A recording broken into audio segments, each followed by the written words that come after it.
Ladies and gentlemen, thank you for standing by. Welcome to the Metlife First Quarter 2021 Earnings Release Conference Call. At this time, all participants are in a listen-only mode. Later, we will conduct a question-and-answer session. Instructions will be given at that time. As a reminder, this conference is being recorded. Before we get started, I refer you to the cautionary note about forward-looking statements in yesterday's earnings release and to risk factors discussed in Metlife's SEC filings.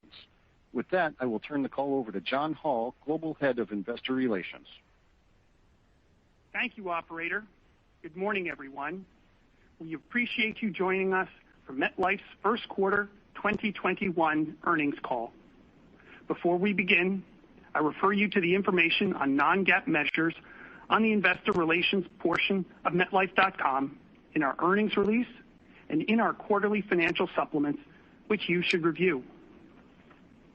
Michel Khalaf, President and Chief Executive Officer, is on the call this morning, along with other members of senior management who will be available to participate in the discussion. Last night, we released a set of supplemental slides which address the quarter. They are available on our website. John McCallion is under the weather today. We are going to let him rest his voice, and I will speak to the supplemental slides following Michel's remarks. An appendix to the supplemental slides features outlook sensitivities, disclosures, GAAP reconciliations, and other information, all of which you should also review. After our prepared remarks, we will have a Q&A session that will extend to the top of the hour. In fairness to all participants, please limit yourself to one question and one follow-up. With that, over to Michel. Thank you, John, and good morning, everyone. As we reported last evening, MetLife delivered very strong financial results for the first quarter of 2021. Our diverse business mix, sound investment strategy, and strong expense discipline combined to generate earnings well above consensus expectations. By the numbers, we reported first quarter 2021 adjusted earnings of $2 billion, or $2.20 per share, up 39% from $1.58 a year ago. The primary driver was exceptionally strong variable investment income, or VII, partially offset by elevated COVID-19 related claims. Net income for the quarter was $290 million, down from $4.4 billion a year ago, primarily due to losses on derivatives that protect our balance sheet from declines in equity markets and interest rates. Such gains and losses are the result of GAAP accounting rules that require us to mark certain of our derivative hedges to market through net income without similar treatment for the assets and liabilities being hedged. We believe the economics and the free cash flow of our business are captured in adjusted earnings. Regarding variable investment income, the key driver of gains in the first quarter was our private equity portfolio, which delivered returns of 13.3%. Recall that private equity returns are reported on a one-quarter lag. The strong performance in the fourth quarter was driven primarily by three private equity sectors: domestic leveraged buyout funds, European LBOs, and venture capital. In the second half of 2020, IPOs from U.S.-based LBOs and venture capital firms more than doubled over the prior year, and the market rewarded many entrants with strong valuations. Venture capital was our best performer across the three subsectors, largely due to the market's appetite for tech companies. VC deal volumes hit a record in 2020, and the increase in digital activity spurred by the pandemic drove attractive valuations for early-stage tech firms positioned to capitalize on that trend. While our private equity portfolio return in the quarter was robust, it was in line with industry benchmarks, most notably Cambridge Associates Private Equity Index. We are confident this asset class will continue to be a significant source of alpha for MetLife in the future. Turning to the performance of our business segments, I'll begin with our U.S. Group Benefits results. Adjusted earnings were down 70% year over year on elevated COVID-19 life claims. In the U.S., overall, COVID-19 related deaths were 40% higher in the first quarter of 2021 than they were in the fourth quarter of 2020. For MetLife, our group life mortality ratio was 106.3%, well above the high end of our target range of 85 to 90%, with approximately 17 percentage points attributable to COVID-19 claims. The top-line performance of the group benefits business was strong, with sales up 45% year over year. We are doing especially well with national accounts, and if trends hold, we expect the group business to deliver a record sales year. Adjusted Pfo growth was also solid at 16%, with the addition of Versant Health being a large contributor. In Retirement and Income Solutions, or RIS, adjusted earnings were up 92% year over year, driven by higher VII. Beyond VII, adjusted earnings were still strong on favorable underwriting and volume growth. Looking ahead, we continue to see a robust pension risk transfer pipeline. Rising equity markets and interest rates have improved pension plan funding levels and lowered the cost for plan sponsors to transact with an insurer. Within Asia, we saw a similar earnings pattern to RIS. Adjusted earnings were up 70% year over year on a constant currency basis, driven by higher VII. However, even allowing for VII, adjusted earnings were strong, driven by favorable foreign exchange rates, volume growth, and underwriting. Sales in the region were up 12% on a constant currency basis, even with a COVID resurgence in certain markets. In Latin America, adjusted earnings were down 57% year over year on a constant currency basis, primarily due to the pandemic. COVID-related claims in the quarter totaled approximately $150 million, mainly in Mexico.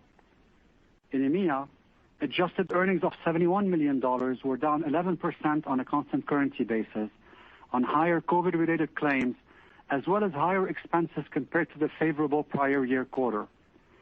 Sales were up 4% on a constant currency basis, with strong momentum in the UK employee benefits space. To finish my business segment discussion, I think a theme is clear. If you look past higher VII and mortality in the quarter, the underlying performance of the business was very solid. On the fundamentals, we continue to demonstrate consistent execution with strong earnings power across a range of different economic scenarios. Turning to cash and capital management, Metlife ended the first quarter with cash at the holding company of $3.8 billion, near the top end of our $3 to $4 billion target buffer. Our two-year average free cash flow ratio remains within our guidance range of 65 to 75%. Currently, our cash balances are much higher following the receipt of $3.94 billion of proceeds on the sale of our U.S. P&C business. During the quarter, we were pleased to return $1.4 billion of capital to shareholders, $1 billion in share repurchases, and approximately $400 million in common stock dividends. So far in Q2, we have bought back an additional $210 million of common shares, and we have roughly $1.6 billion remaining under our current repurchase authorization. Last week, our board of directors approved a second quarter 2021 common stock dividend of 48 cents per share, up 4.3% from the first quarter. Over the last decade, we have increased our common dividend at a 10% compound annual growth rate. Our consistent execution continues to generate strong free cash flow that allows us to invest in growth and return capital to our shareholders, all with the goal of driving long-term value creation. As we look ahead, we see a path to a brighter future from both an economic and health perspective. In the United States, conditions look promising for a period of employment growth, which is always good for our group business. On the pandemic front, we believe the worst of the underwriting effects on our company are behind us as the vaccine rollout continues to advance. The progress is not yet uniform across the world, and certain areas are still struggling, but the trend line is clear, a slow but steady return to something we can call normalcy. While we welcome an improving external environment, we also remain laser-focused on executing our strategy to ensure we are prepared for the post-pandemic world. For our customers, we continue to accelerate our digital transformation to meet their evolving needs. In Japan, for example, 95% of our policy submissions are now done digitally.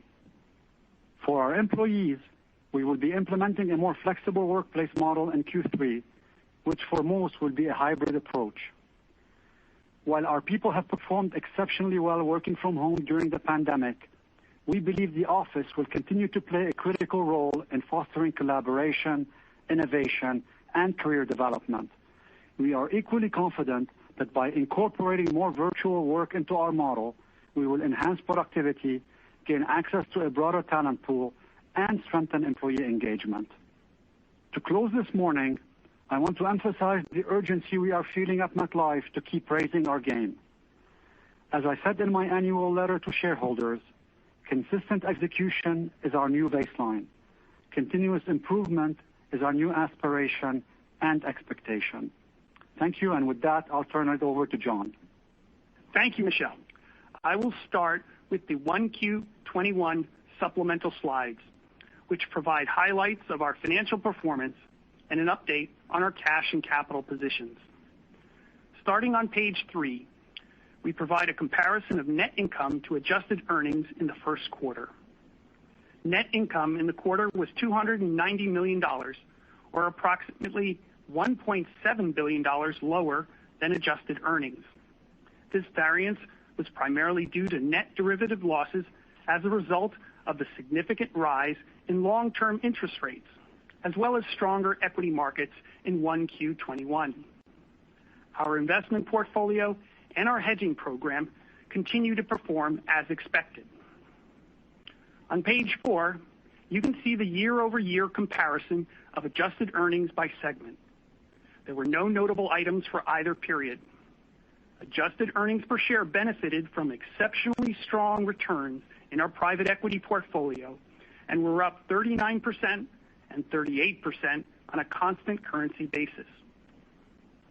Moving to the businesses, starting with the U.S. Group Benefits adjusted earnings were down 70% year over year, largely driven by unfavorable group life mortality due to elevated COVID-19 related life claims. Favorable non-medical health underwriting and volume growth were partial offsets. Overall, results for Group Benefits were mixed. Adjusted earnings were down, but underlying fundamentals, including top-line growth and persistency, were strong. Group Benefits sales were up 45% year over year, primarily due to higher jumbo case activity.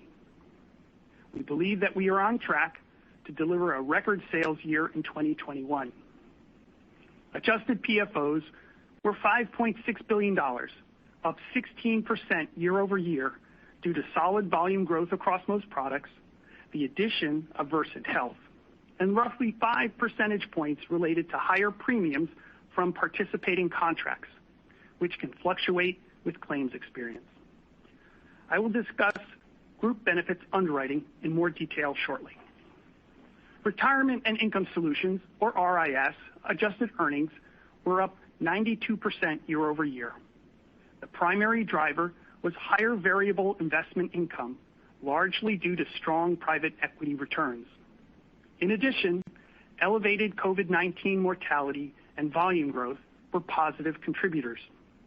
RIS investment spreads were 234 basis points, up 120 basis points year over year, primarily due to higher variable investment income. Spreads excluding VII were 88 basis points, up 5 basis points year over year, primarily due to the decline in LIBOR rates. RIS liability exposures, including UK longevity reinsurance, grew 12% year over year due to strong volume growth across the product portfolio, as well as separate account investment performance. With regard to UK longevity reinsurance, we have continued to see strong growth since completing our initial transaction in 2Q20. The notional balance stands at $8.8 billion at March 31st, up nearly $5 billion from year-end 2020. As previously announced, first quarter results for property and casualty are reflected as a divested business in our quarterly financial statements. The sale of the auto and home business to Farmers Insurance closed on April 7th, and we expect to record an after-tax gain of approximately $1 billion in 2Q21. Moving to Asia, adjusted earnings were up 78% and 70% on a constant currency basis, primarily due to higher variable investment income, as well as volume growth and favorable underwriting margins. Asia's solid volume growth was driven by higher general account assets under management on an amortized cost basis, which were up 6% and 4% on a constant currency basis. Asia sales were up 12% year over year on a constant currency basis, with growth across most markets. Latin America adjusted earnings were down 58% and 57% on a constant currency basis, primarily driven by unfavorable underwriting, partially offset by the improvement in equity markets. Elevated COVID-19 related claims, primarily in Mexico, impacted Latin America's adjusted earnings by approximately $150 million after tax. Looking ahead, we expect COVID-19 claims to decrease throughout the year, more significantly in the second half, and adjusted earnings to return to 2019 levels in 2022, which is consistent with our outlook. Latin America adjusted PFOs were down 6% year over year on a constant currency basis due to lower single premium immediate annuity sales in Chile.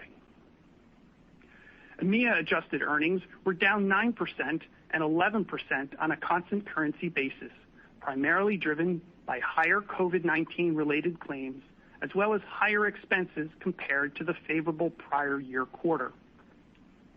EMEA adjusted PFOs were down 5% on a constant currency basis, but sales were up 4% on a constant currency basis due to strong growth in UK employee benefits. Metlife Holdings adjusted earnings were up 123%. This increase was primarily driven by higher variable investment income, largely due to private equity returns.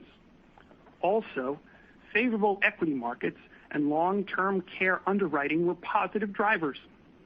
Long-term care benefited from higher policy and claim terminations, as well as lower claim incidences. The life interest adjusted benefit ratio was 54.8%, higher than the prior year quarter of 51%, and at the top end of our annual target range of 50 to 55%, due to elevated COVID-19 mortality. Corporate and other adjusted loss was $171 million. This result is consistent with our 2021 adjusted loss guidance range of $650 to $750 million. The company's effective tax rate on adjusted earnings in the quarter was 20.8%, and within our 2021 guidance range of 20 to 22%. Now, I will provide more detail on Group Benefits 1Q21 underwriting performance on page 5. There were approximately 200,000 COVID-19 related deaths in the U.S. in the first quarter, the highest single quarter since the pandemic began, and up nearly 40% versus the fourth quarter of 2020. In addition to the higher number of claims, there were more deaths at younger ages, below 65, which resulted in increased claim severity. Apart from COVID-19, the number of life insurance claims of greater than $2 million nearly doubled versus a typical quarter. The group life mortality ratio was 106.3% in the first quarter, which included roughly 17 percentage points related to COVID-19 life claims. This reduced Group Benefits adjusted earnings by approximately $280 million after tax. For Group Non-Medical Health, the interest adjusted benefit ratio was 71.1% in the first quarter, with favorable experience across most products. The 1Q21 ratio was below the prior year quarter of 71.7%, and at the low end of our annual target range of 70 to 75%. Now let's turn to VII in the quarter on page 6. This chart reflects our pre-tax variable investment income over the last 5 quarters, including approximately $1.4 billion in the first quarter of 2021. This very strong result was mostly attributable to the private equity portfolio, which had a 13.3% return in the quarter. As we have previously discussed, private equities are generally accounted for on a 1-quarter lag. Our first quarter results were essentially in line with private equity industry benchmarks. While all private equity classes performed well in the quarter, our venture capital funds, which account for roughly 20% of our PE account balance of $10.3 billion, were the strongest performer across subsectors with a roughly 25% quarterly return due to a broad increase in tech company valuations. On page 7, first quarter VII of $1.1 billion post-tax is shown by segment. The attribution of VII by business is based on the quarterly returns for each segment's individual portfolio. As noted previously, RIS, Metlife Holdings, and Asia generally account for approximately 90% or more of the total VII and are split roughly 1/3 each, although it can vary from quarter to quarter. VII results in 1Q21 were more heavily weighted toward RIS and Metlife Holdings, as Asia's portfolio has a smaller proportion of the venture capital funds that I referenced earlier. Turning to page 8, this chart shows our direct expense ratio over the prior 5 quarters and full year 2020, including 11% in the first quarter of 2021. As we have highlighted previously, we believe our full year direct expense ratio is the best way to measure performance due to fluctuations in quarterly results. In 1Q21, our favorable direct expense ratio benefited from solid top-line growth and ongoing expense discipline, as well as delayed investment spending in the quarter. We expect the direct expense ratio for the remainder of 2021 to be consistent with our full-year outlook. Now, I will discuss our cash and capital position on page 9. Cash and liquid assets at the holding companies were approximately $3.8 billion at March 31st, which is down from $4.5 billion at December 31st, but well within our target cash buffer of $3 to $4 billion. The sequential decrease in cash at the holding companies was primarily due to the net effects of subsidiary dividends, payment of our common stock dividend, share repurchases of approximately $1 billion in the first quarter, as well as holding company expenses and other cash flows. Looking ahead, we expect holdco cash will be significantly higher in the second quarter as a result of the sale of our auto and home business to Farmers Insurance. Next, I would like to provide you with an update on our capital position. For our U.S. companies, our combined NAIC-RBC ratio was 392% at year-end 2020 and comfortably above our 360% target. For our U.S. companies, excluding our property and casualty business, preliminary first quarter 2021 statutory operating earnings were approximately $1.5 billion, while statutory net income was approximately $570 million. Statutory operating earnings increased by roughly $2.3 billion year over year, driven by lower VA rider reserves, an increase in interest margins, higher net investment income, and lower operating expenses. Statutory net income, excluding our P&C business, increased by roughly $430 million year over year, driven by higher operating earnings, partially offset by an increase in after-tax derivative losses.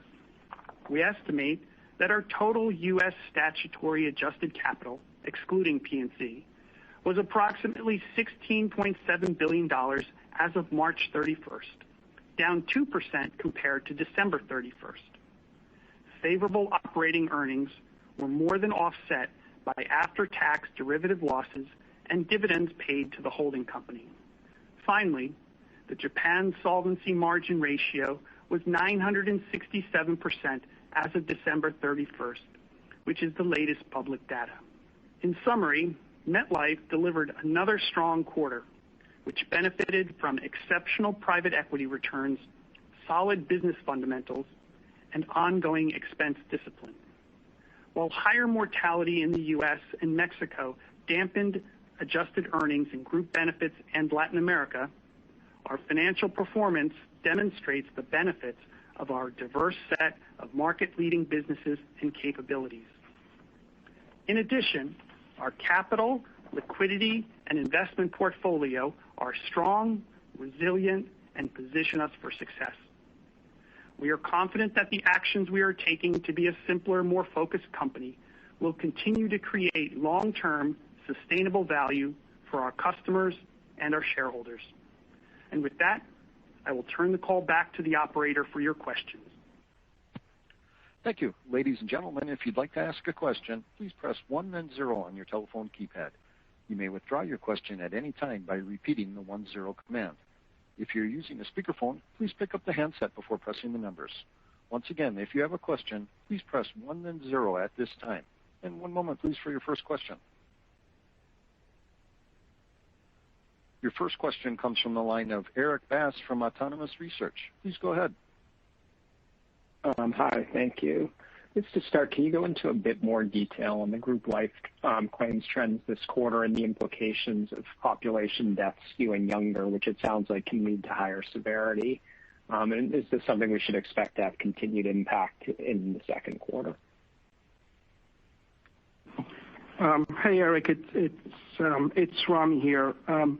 As we've discussed in John's remarks, the group results this quarter were primarily a frequency effect. So we saw the significant increase in the total number of population deaths. And that was accompanied by a secondary effect, which is a severity effect, whereby we did see an increase in the percentage of claims under 65, and those claims, which tend to be for working employees, do have a higher face amount. So if you think about it, and if you think about the outlook going forward, we're watching that composition very carefully.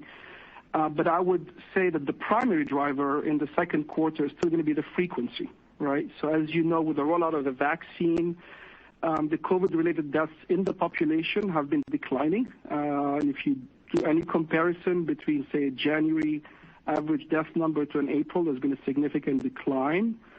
So while we still have substantial number of deaths coming through, and therefore expect to see an elevated mortality ratio in the second quarter, we do expect the underwriting ratio to come down from its Q1 high.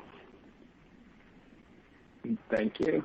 And then maybe if we could turn to Asia, I was hoping you could provide some more color on the underlying growth dynamics there, where it seems like your sales and account value growth are both trending a bit stronger than many peers. I'm just wondering where you're seeing the best opportunities. Eric, this is Kishore. So we did have a pretty strong quarter in terms of sales growth, 7% sequentially and 12% compared to prior year. This is certainly a good performance, especially given the COVID environment. Even in Japan, we had several prefectures under the state of emergency there during much of Q1. And then the other Asia markets had varying degrees of social distancing measures in place. Clearly, COVID and the resurgence here in Asia is a significant headwind, given that the vast majority of our sales are face-to-face. However, as I mentioned earlier, the diversity of our channels and products, the strength of our bank partnerships, and the strong execution focus of our businesses, that's what powers, MetLife sales resiliency, even in this tough environment. In addition, we've been making significant investments in digitizing our sales processes all the way from video conferencing, co-browsing, remote closing, and they've certainly, aided our performance as well. As Michel mentioned in his opening remarks, 95% of our new sales application submissions in Japan are digital. And the other markets are in a similar range as well. For example, in China, almost all our agent onboarding and new business submissions are done digitally. Specifically with regards to Japan, it's again 8% up sequentially, and even after taking seasonality into account, our face-to-face channels that sell life and A&H products were quite resilient, while we recorded strong annuity sales growth through the bank channel. Clearly, we have strengths on the FX-denominated products and our bank relationships, and that strength shows. Other Asia, 8% up, sequentially up 30% year over year. Again, this speaks to, I think, the strength of our market presence across these markets and strong execution across the board. And our digital solutions are also helping us in a big way. With regards to the outlook for the rest of the year, we're very comfortable and on track to meet the full guidance of double-digit sales growth. Thank you. Your next question comes from the line of Elyse Greenspan from Wells Fargo. Please go ahead. Hi, thanks. Good morning. My first question is on capital. So you guys bought back $1 billion in the quarter. Just want to get a sense of any color that you can give in terms of how we should think about the quarterly run rate, given that you guys closed the property casualty transaction in the second quarter.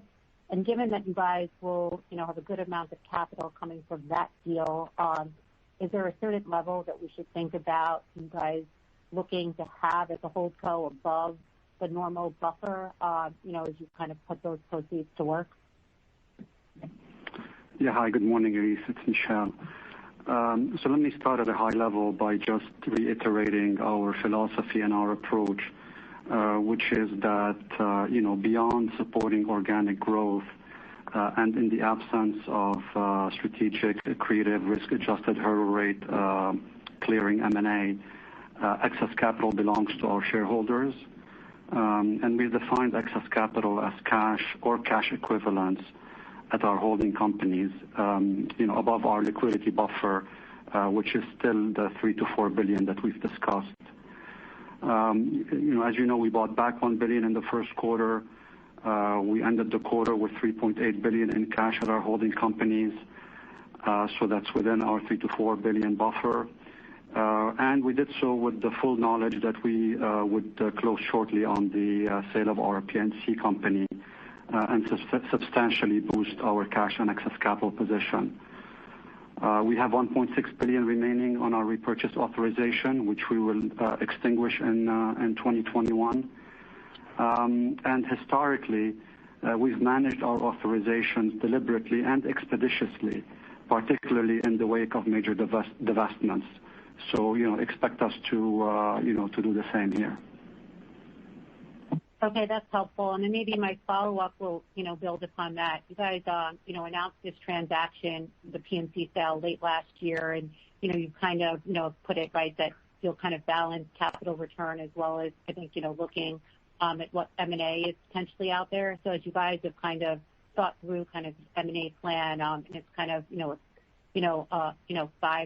5 still months since you announced the transaction, you just have a sense of, what type of businesses you would look to pursue deals, and as you look at transactions, multiples or anything, made you more or less likely to go down the route of M&A? Yeah, again, here I would just maybe start with sort of, our approach and philosophy, which again has been very consistent and no change there. So, we will always look for M&A opportunities that fit our strategy, that are accretive over time for our shareholders. We have a constant basis globally through which we evaluate opportunities based on value and cash generation. All M&A opportunities will need to earn more than their cost of capital. And we determine what we're willing to pay for a business by evaluating capital markets, the cost of raising capital, and synergies. And acquisition opportunities will need to be more attractive than share repurchases. What we do is we try to achieve a healthy balance between returning cash to our shareholders and investing in attractive future growth through M&A.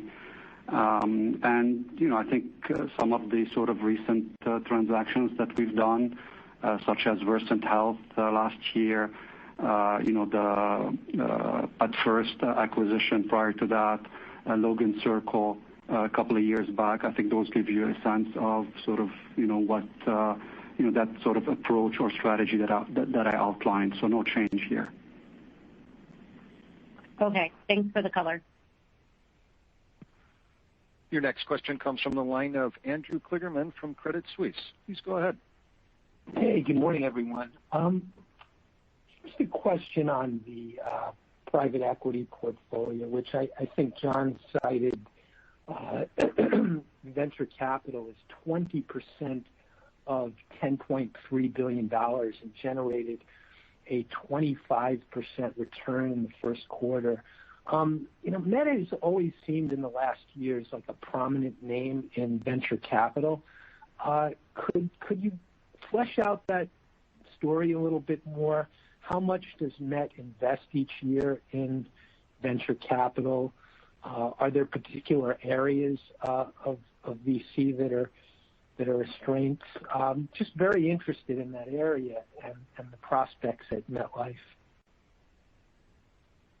Hey, Andrew, it's Steve Goulart. Good morning.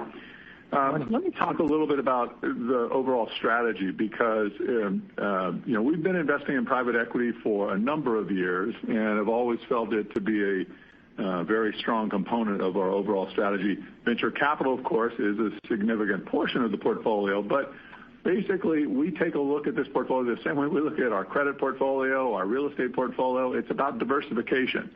And that's what we've really tried to build in this. Again, just sort of recapping some of the numbers, our PE portfolio produced income of almost $1.3 billion or 13.3% return. Again, venture capital was, led the way as far as its total return. But think about what was happening in the market too with a lot of IPO activity and the like things that Michel cited in his comments.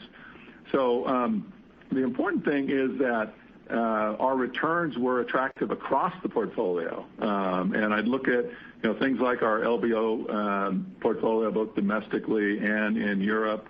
And again, this reflects the diversity that's in the entire portfolio. And when we look to invest, we continue to invest in a diverse way across all the different sectors as well. I mean, just to give you a little bit more flavor on it, we have over 600 funds that we've invested in. We have almost 200 managers. So again, very broad, very deep exposure across all of the sectors of private equity. And again, I think you have to take into consideration, what was happening in the environment. And when we think about it, despite the pandemic, equity valuations continued to climb in the fourth quarter. The combination of fiscal and monetary stimulus continued to be major contributors that led to strong equity performance really across all sectors. And so I would think about it in that respect, that we really think of this as a diversified private equity portfolio. Now, that all said, we do think that the past quarter was probably something of an anomaly because when we look at our historical experience, at least until this quarter, it has been that our PE returns have always been moderated versus the S&P 500, particularly in high market return quarters. So this was an unusual quarter in that respect. And when we think about future returns or relationships, we still think that what we've been saying for the last couple of years as far as our plans go, the kind of low double digits, 12% is still the right way for us to think about these returns. Again, it's going to be vary quarter by quarter, but that's how we think about this on a long-term basis. And again, it just reflects our continued efforts to have a very diversified portfolio across all sectors. Got it. Sounds like it's a real area of excellence in BC, though, but I'll move on from that. And then Eric was asking a question a little earlier about Asian sales in the Asia region, and I'm still trying to reconcile those numbers with what we've been seeing at other companies, which is sales pressures, flattish premium growth, and Met being having a very large proportion of its business in Japan, which is a more mature market. It's just kind of striking to see 12% year-over-year sales growth and then a target of double digit. So if you could flesh that out a little bit more specifically, is it the banks that are driving the sales growth in Japan, and what particular other countries are kind of driving growth in other parts of Asia? Sure, Andrew. So if we parse out the total Asia sales into Japan and other Asia, stay with Japan for a minute. While sequentially, and even in the previous calls, right, we've been making steady progress in Japan sales since Q2, right? Q3 was better than Q2 last year. Q4 was better than Q3. And Q1 just a build off of Q4 from last year. And if you then say, okay, where's this coming from? Couple of things. We have 3 broad product lines, which is life, A&H, and annuities.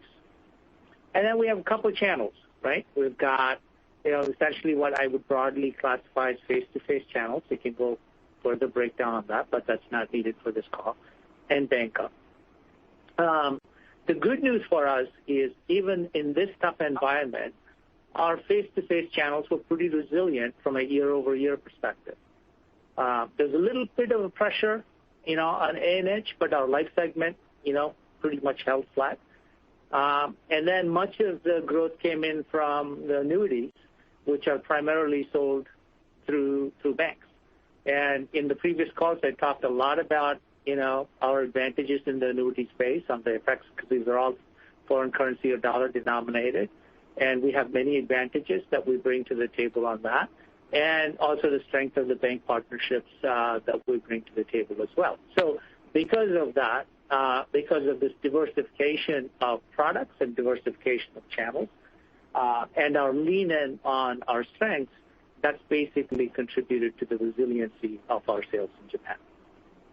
Now, with regards to, and by the way, this has not been easy. I have to tell you that.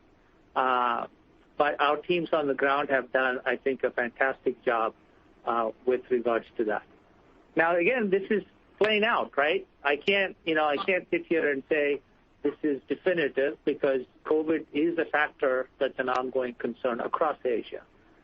With regards to other Asia, again, very strong sales growth. But remember, last year, the pressure started early outside of Japan in China, right, because of COVID.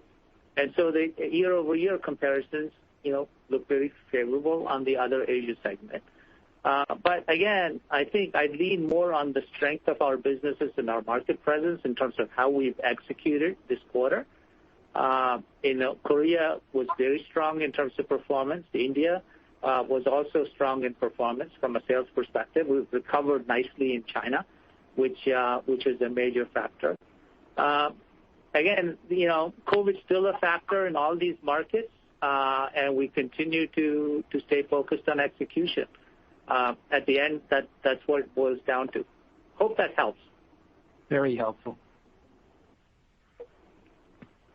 Your next question comes from the line of Tom Gallagher from Evercore. Please go ahead.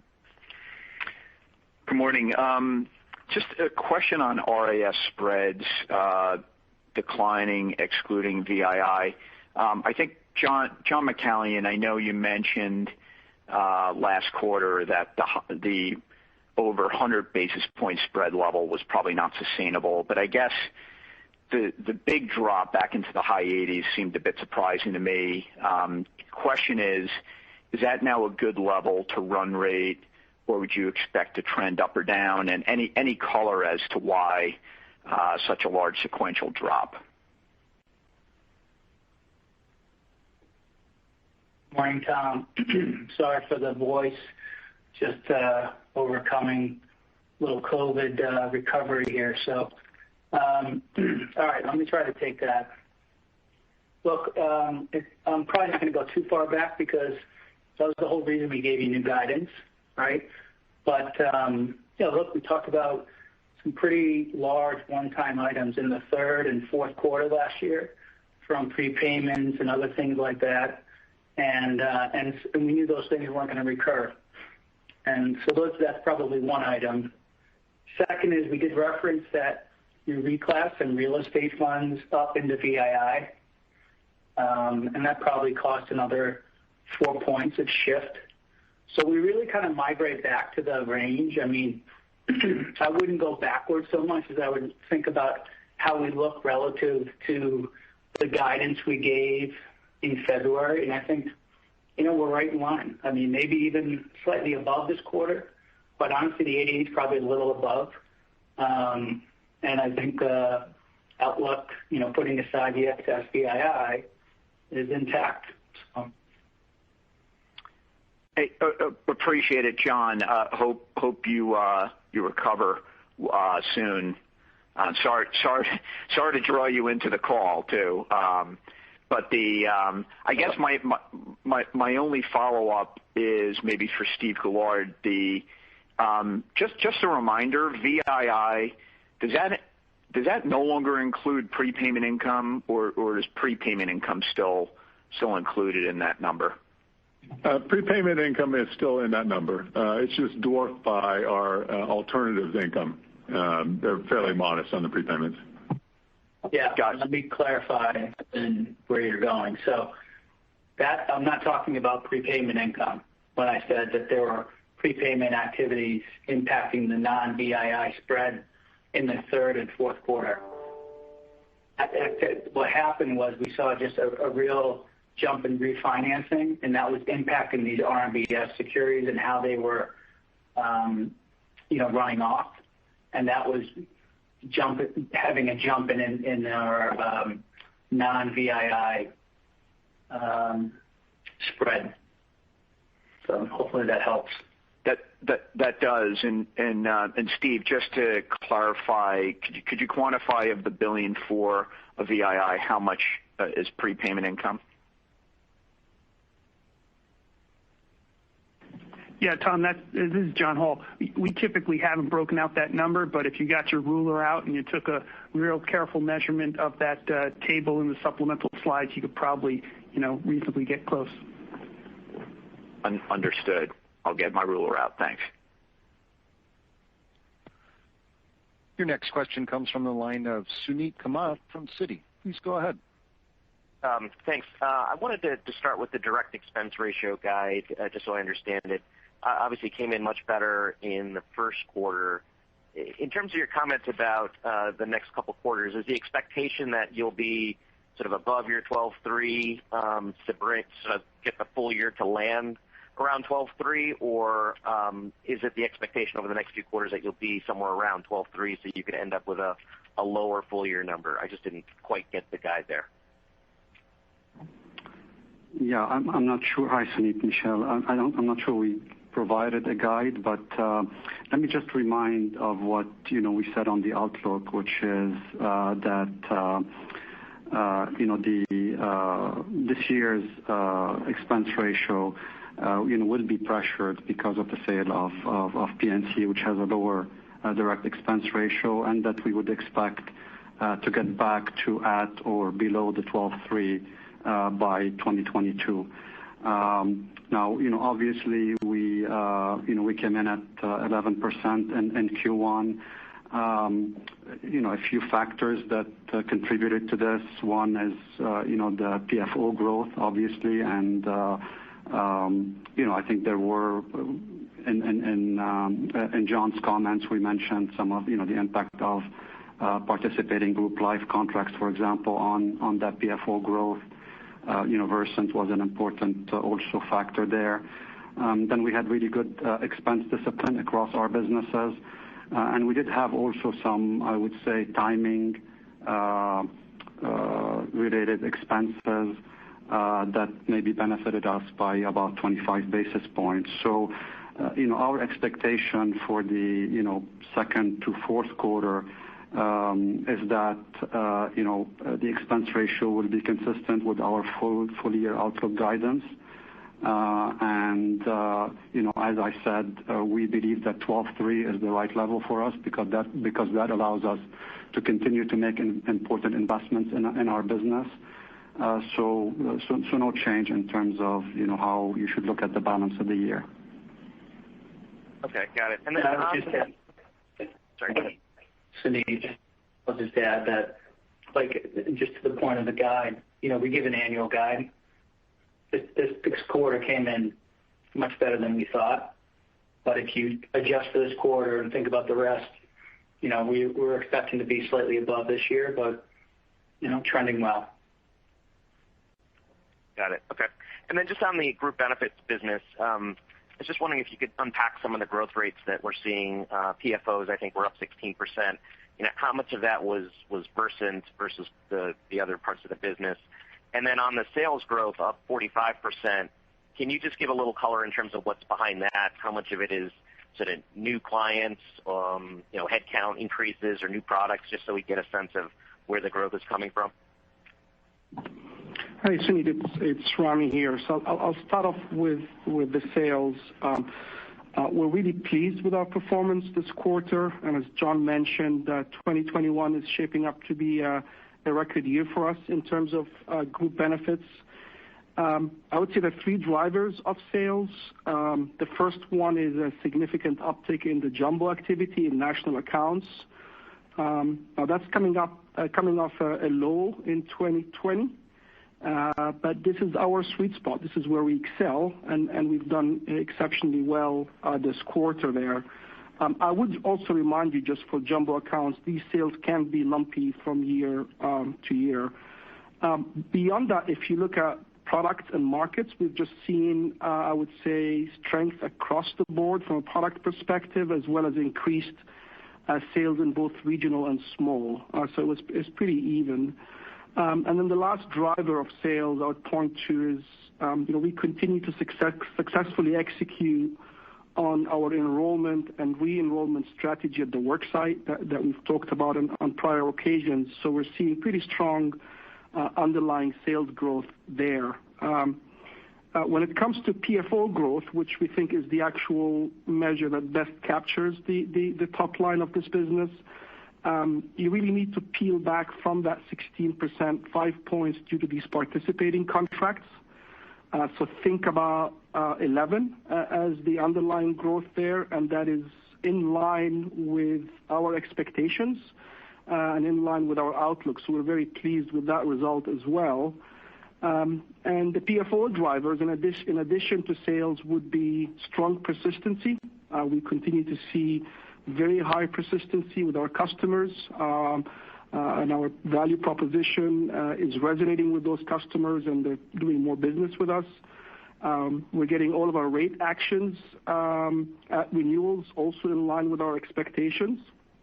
And then also what's driving the Pfo number, coming back to that re-enrollment strategy, is very disciplined execution of our voluntary strategy in the worksite. And so we continue to see those double-digit growth in voluntary in that Pfo number. Right. And how much of that 11 was Versant? Are you able to spike that out? We don't break that out. Suneet, at the transaction, we did indicate that we expected to add about $1.3 billion of Pfo from Versant in the year. So you can use that as a framework. Okay, thanks. Your next question comes from the line of Mike Ward from UBS. Please go ahead. Thank you, guys. Good morning. I just had a higher level question on holdings. Interest rates have come up a bit this year. They're still pretty low, but COVID's kind of subsiding. Would you say there's an uptick in conversations on potential de-risking there? And if and when the time comes, just curious if you could comment at all maybe on which lines there that you're thinking you might want to work on first. Hi, Mike. Good to hear you. Yeah, so I'd say things are trending positively in this space. It's still slow. Rates are still low. Bid-ask spreads are wide. But, things are emerging, and I think, our philosophy has been to just continue to be ready. But it's, there's a lot of activity, and we're just going to make sure we're, ready to act if something is, value accretive. So I don't think there's any material change from the last call. Thanks, John. I appreciate that. And then just on the P&C proceeds, I know you said you're going to be thoughtful and balanced, and you've got a solid track record, but, this is a solid amount of capital there. So I was just wondering if there was any more detail you could give around, if there's nothing inorganic out there, what the buyback run rate might look like as we move forward. Thanks. Yeah, hi, Mike. I would just refer you back to our overall sort of approach and philosophy and the track record also post divestment. And I think that should give you a good sense of how we would sort of move forward here. Thank you. Your next question comes from the line of Ryan Krueger from KBW. Please go ahead. Hi, good morning. Rami, can you provide some more underlying details on the non-medical health underwriting trends you saw in the quarter, both in dental and vision utilization and disability experience? Sure. So I'll keep this brief, Ryan. In the quarter, the two I'll point out to, one is dental. We did see some benefit from lower utilization early in the quarter, but as we expected, the utilization normalized back in line with historical levels as the quarter progressed. And then in disability, we're still seeing very favorable results. We saw a slight uptick in incidence rates from years ago, but we continue to see positive trends on recoverability there. Got it. Thank you. And it seems we have no time for any further questions. I would like to now turn the call back to Michel Khalaf for any closing remarks. Great. Thank you. So let me close by saying that we're very pleased with our first quarter financial results. While there were puts and takes with variable investment income and mortality, our underlying results showed both strength and positive momentum across our business segments. We consider the quarter's results another installment on our commitment to consistent execution, and we look forward to continuing to generate long-term value for all our stakeholders. Thank you for joining us this morning, and have a great day. Ladies and gentlemen, that does conclude your conference for today. Thank you for your participation and for using AT&T Teleconference. You may now disconnect.